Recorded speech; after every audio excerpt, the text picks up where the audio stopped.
Buongiorno, le zanzare ci sono comunque, però almeno vi faccio vedere dove siamo parcheggiati nella nebbia stamattina.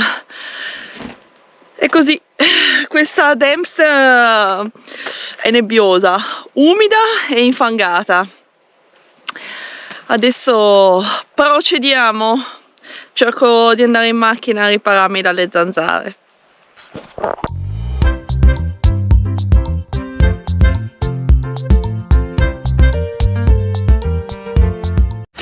Quindi con la nostra macchinina siamo arrivati al circolo polare artico, immersi nella nebbia. Però ragazzi, che emozione essere qui sotto questo cartello alla latitudine 66 gradi 33 nord. E pensate che quando arriveremo in Sud America c'era un cartello esplicativo interessante, l'ho perso, aiuto, adesso ve lo faccio vedere, lo ritrovo. Ah, eccolo, trovato. Pensate che quando arriveremo in Sud America il circolo polare antartico non lo passeremo perché è molto molto molto sotto Ushuaia. Invece questo sì, si sta aprendo uno spiraglio di sole e il panorama sta cambiando, è bellissimo, amore. Wow. L'entusiasmo mattutino di Matteo è una cosa nota, è risaputa. Devo fare attenzione alle buche. L'entusiasmo proprio sprizza da tutti i pori.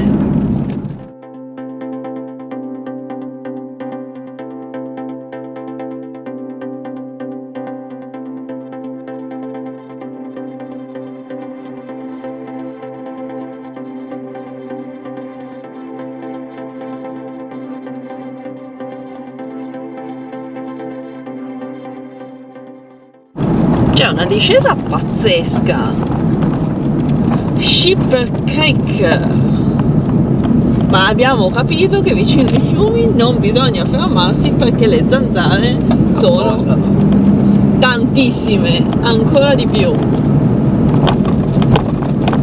E adesso ho avuto la buca,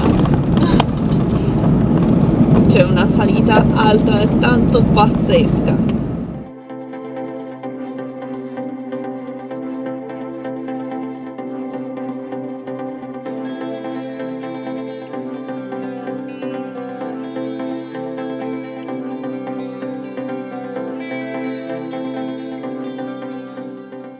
Siamo in un posto spettacolare e ho rotto le scatole a Matteo perché faccia volare il drone e dopo un'ora di rompimento di palle sono riuscita a convincerlo e quindi si è fermato e adesso sta preparando il drone perché guardate che bello! E poi non c'è nessuno, siamo solo noi! E fa anche caldo, adesso non ci sono neanche le zanzare, cioè non ci posso credere. Il nostro dronino!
Lasciamo lo Yukon alle nostre spalle, il cartello è laggiù e entriamo nel territorio del nord-ovest.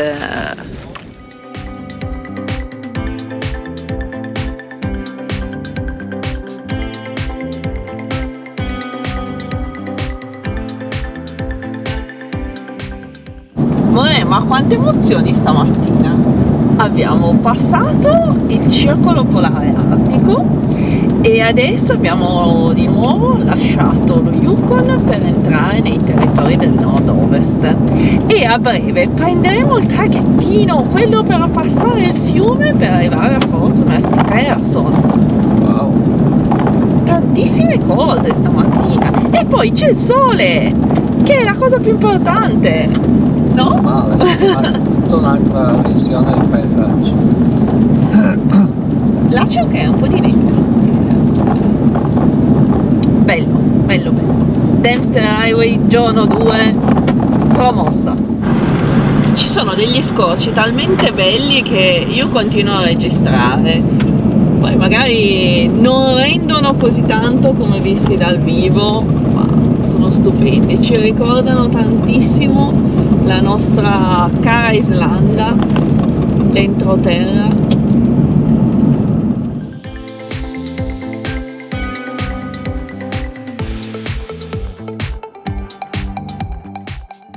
Anche qui c'è del bruciato, dell'erba bruciata, perché qui di alberi non ce ne sono, però è freschissimo, si vede ancora del fumo, quindi non sappiamo come mai anche quest'erba prenda fuoco e ci siano anche qua degli incendi.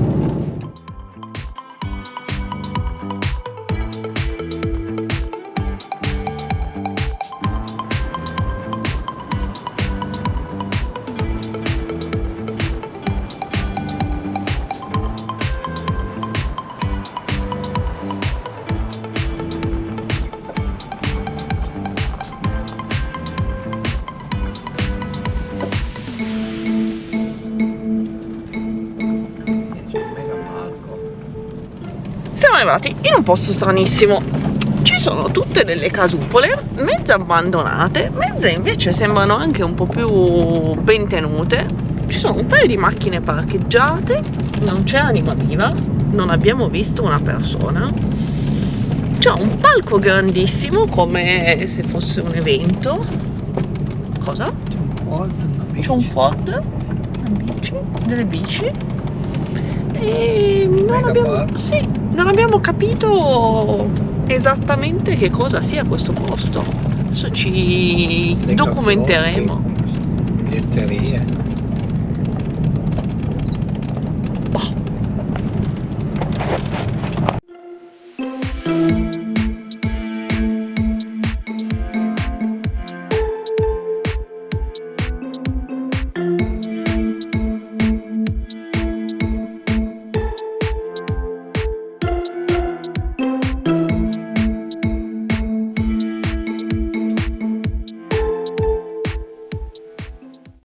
Leggendo sulla guida abbiamo capito che questo posto si popola solo il primo weekend di agosto, perché c'è un importantissimo festival musicale, il Midwake Lake Festival, ma noi siamo ancora a luglio, quindi non vedremo.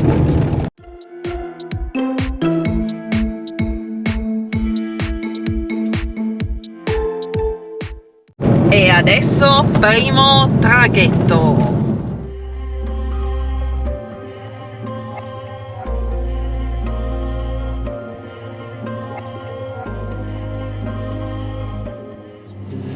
La draga ogni tanto butta la terra per fare il piano. Il traghettino è appena arrivato e sta scaricando e quindi penso che a breve toccherà a noi. Sta anche scaricando un camion grandissimo.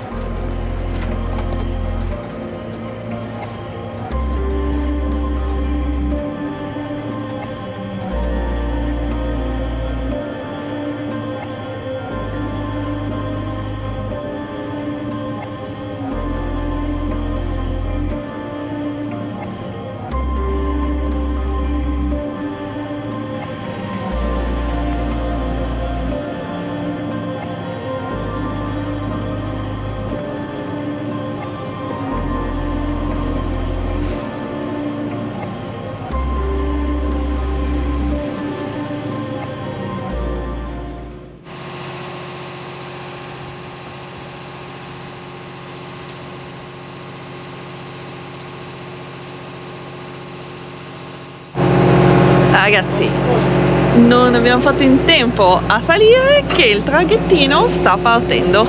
Bellissimo. Non ci rendiamo conto dove siamo, è un posto veramente fuori dal mondo. Siamo partiti e guardate la rampa per salire, quanto è bella, infangata, terrosa.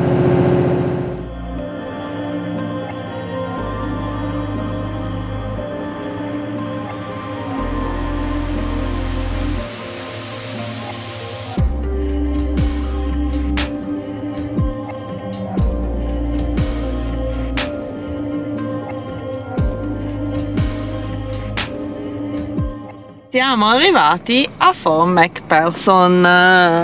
Eccoci.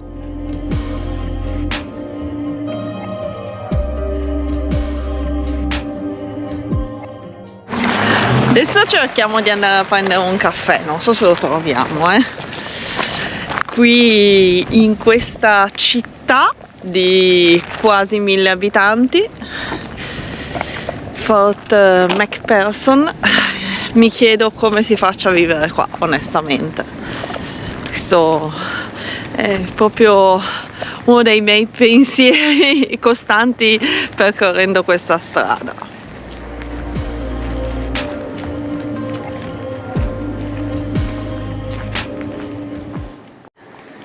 C'è un supermercatino con le zanzare. C'è caffè.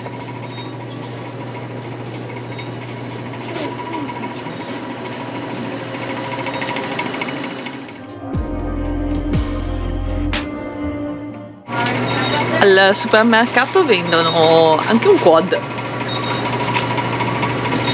per $10.493 canadesi.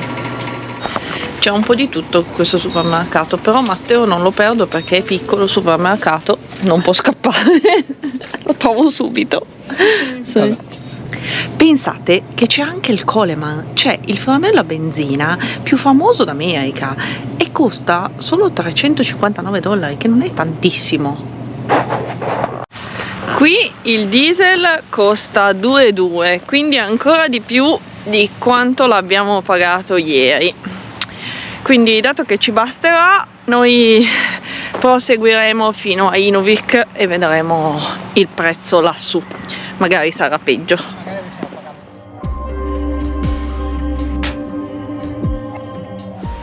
Mi tenda. È un monumento per ricordare la pace. Ci sono anche i giochi da bambini, però non sembrano molto usati, sono pieni di erbacce. Oggi c'è una giornata stupenda, teniamo la maglia, non perché faccia freddo, ma perché abbiamo paura delle zanzare, che qui in effetti non le abbiamo ancora sentite, però ormai noi teniamo la maglia in modo prudenziale.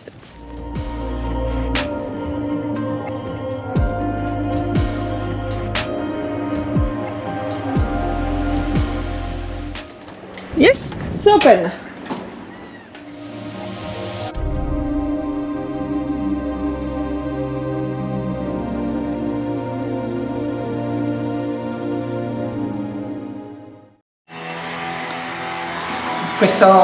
Questo lato dell'America è un lato che non ti aspetti.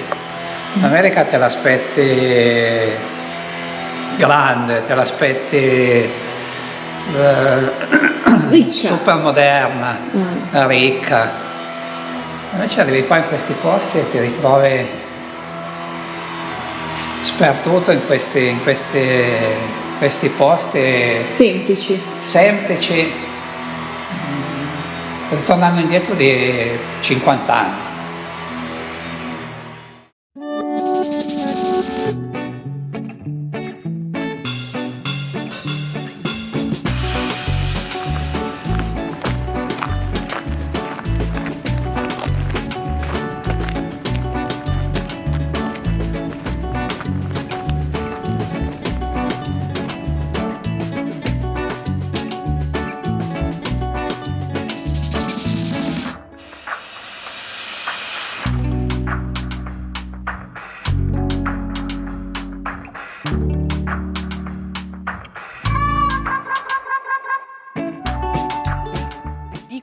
Il verde di quest'erba è fosforescente, sembra quello dell'evidenziatore. Se uno non la vede non ci può credere.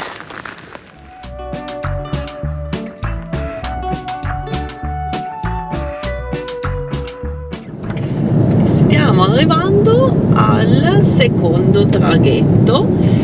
Qui è dove si incontra il fiume Mackenzie con il Red River.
Abbiamo proprio parcheggiato sotto la chiesa, Matteo sui parcheggi comodi.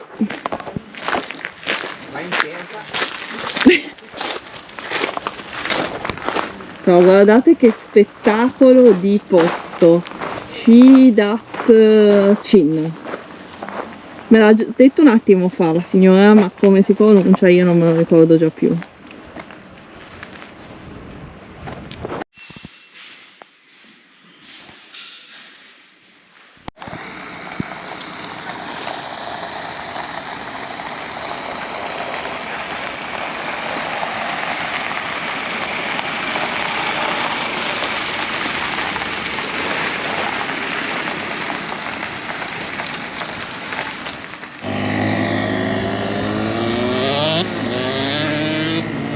Se abbiamo capito bene, stasera qua c'è una festa tradizionale e quindi stanno cucinando.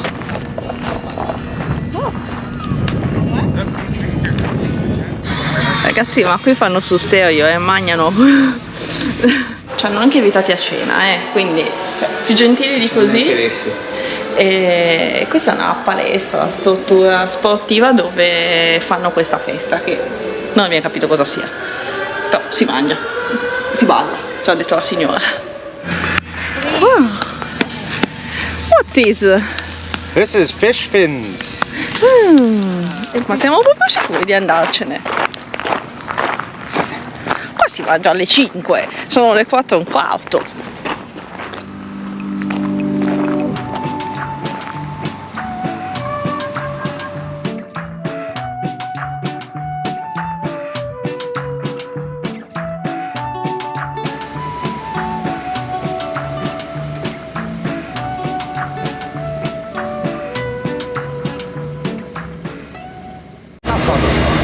Spettacolare incontrare altri viaggiatori. Qui abbiamo il camion dell'Los Mundos dall'Argentina all'Alaska che viaggiano dal 2018.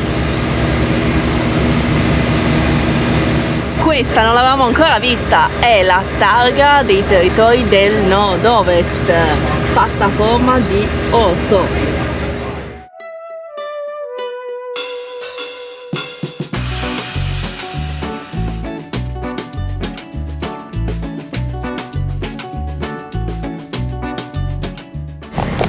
Adesso scendiamo dal traghetto e continuiamo la Dempster fino a Inuvik.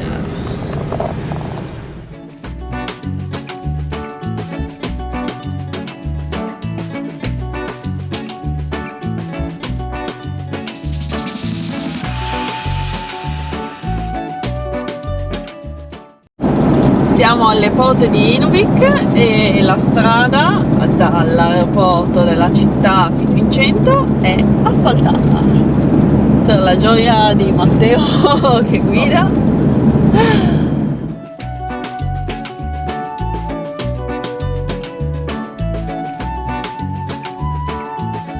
Un'altra cosa strana è che la ricezione del cellulare è totalmente assente per chilometri, poi arrivi in queste città o anche nei paesini quelli più piccoli e lì il cellulare prende, funziona benissimo, c'è il 4G. Una passata abbiamo deciso di dargliela perché ne ha proprio bisogno.